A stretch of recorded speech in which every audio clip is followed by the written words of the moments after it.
अंजलि ने चली सातिर चाल, दीपिका ने दिखाया प्रकाश के खिलाफ सबूत, राघव के उड़े होश। दोस्तों, स्टार प्लस का show serial advocate Anjali Awasthi में से आपको हाई वोल्टेज ड्रामा देखने को मिल रहा है। दोस्तों, आने वाले एपिसोड में आपको जल्द ही देखने को मिलने वाला है कि दीपिका देगी अंजलि का साथ, दिखाएगी कोर्ट में प्रकाश के खिलाफ सबूत, कोर्ट लेगा राघव के खिलाफ बड़ा कदम। जी हाँ दोस्तों, बताते हैं आपको सब कुछ, लेकिन उससे पहले क्या दोस्तों आप भी देखना चाहते हैं कि अंजलि हराए राघव को ये केस? तो दोस्तों अपनी राय हमें कमेंट बॉक्स में जरूर बताएं। फैंस, स्टार प्लस का show serial advocate Anjali Awasthi में से आपको एक के बाद एक चटपटे ट्विस्ट देखने को मिल रहे हैं। दोस्तों, आने वाला एपिसोड में आपको जल्द ही देखने को मिलने वाला है कि जब राघव की दाल नहीं गलने वाली तो राघव अंजलि की मां के कान में अंजलि के खिलाफ शब्द भर देने वाला है। वहीं राघव अंजलि की मां से बोलता हुआ दिखाई देगा कि मैं तुम्हारी बेटी के साथ में कितना भी अच्छा बर्ताव करूं, लेकिन वो मुझसे कभी भी सीधे मुंह बात नहीं करती और मुझे समझ नहीं आता है कि आखिर ऐसा मैंने क्या कर दिया है जिसकी वजह से अंजलि मुझसे इतनी ज्यादा नफरत करती है। और अब तो वो मेरे घर की बहू है। उसके बाद में वो समझने के लिए तैयार नहीं कि अभी इस घर की इज्जत उसकी भी इज्जत है, लेकिन उसने तो ठान रखा है कि वो इस घर की इज्जत को मिट्टी में मिलाकर रहेगी। और आप ही कुछ समझाने की कोशिश करो कि वो कोर्ट के अंदर ना जाए। अगर ससुर और बहू कोर्ट के अंदर लड़ेंगे तो इसमें समाज से क्या फर्क पड़ेगा, और पूरे समाज वाले हम पर हंसेंगे। सबके सब यही बोलेंगे कि देखो कैसे लड़ रहे हैं। इसलिए मैं चाहता हूं कि अंजलि इस घर से बाहर ना जाए, और अगर अंजलि को कुछ करना है तो वो इस घर के अंदर बैठकर ही कर सकती है।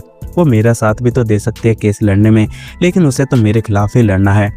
अंजलि की मां अंजलि के ऊपर चिल्लाने लगेगी और उसे जोरदार थप्पड़ मार देने वाली है और बोलती हुई दिखाई देगी कि तुम्हारे वजह से आज मुझे सब जगह नीचा देखना पड़ रहा है, और तुम्हारे ससुराल वाले मुझे इतना सब कुछ सुना रहे थे। सबके सब यही बोल रहे हैं कि तुम केस को ना लड़ो, और जब तुम्हारे ससुराल वाले नहीं चाहते कि तुम कोर्ट के अंदर ना जाओ तो आखिर तुम जिद पर क्यों अड़ी हुई हो?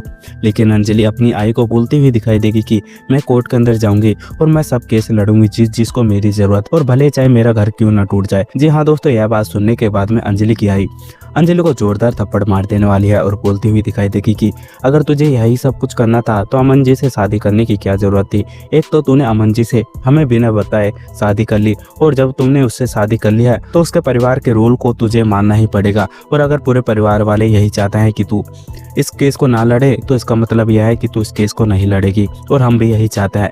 लेकिन अंजलि इतना सब कुछ देखने के बाद में वो कुछ भी नहीं बोल पाएगी, और अंजलि यही सोचती हुई दिखाई देगी कि एक शादी की वजह से उसे उतना सब कुछ झेलना पड़ रहा है, और अगर वो अपने परिवार वालों को सारी सच्चाई बता देगी कि ये शादी नकली है तो उसके परिवार वाले यह सदमे को बर्दाश्त नहीं कर पाएंगे और उसके बहन का परिवार टूट जाएगा। वहीं अंजलि सब कुछ जानने के बाद में भी चुप होती हुई दिखाई देगी और सभी की बातों की खड़ी खोटी सुन लेने वाली है। वहीं अंजलि की आंखों में आंसू आ जाने वाले हैं, लेकिन तभी वहां पर अमन आ जाएगा और अंजलि की आंखों में आंसू देखकर अमन अंजलि से बोलता हुआ दिखाई देगा कि आखिर क्या हुआ जिसके वजह से तुम इतना ज्यादा रो रही हो, और तुम्हारी आंखों में किसकी हिम्मत हुई जिसके वजह से तुम्हारी आंखों में आंसू आए? वहीं अंजलि सारी बात बता देने वाली है और अमन अंजलि को बोलता हुआ दिखाई देगा कि तुम्हारे आई बाबा को यह नहीं पता कि तुम कितनी ज्यादा बहादुर लड़की हो और कैसे कैसे लोगों को तुम सजा दिलवाती हो। आज नहीं तो कल तुम्हारी आई को तुम पर बहुत ज्यादा गर्व होगा। जी हाँ दोस्तों, आपका क्या सोचना है? अपनी राय हमें कमेंट बॉक्स में जरूर बताएं। अगर आप लोगों को हमारी ये वीडियो अच्छी लगी हो तो वीडियो को लाइक करें और हमारे चैनल को सब्सक्राइब करना ना भूलें। मिलता है आपसे अगली वीडियो में, जब तक के लिए राधे राधे, जय श्री राम।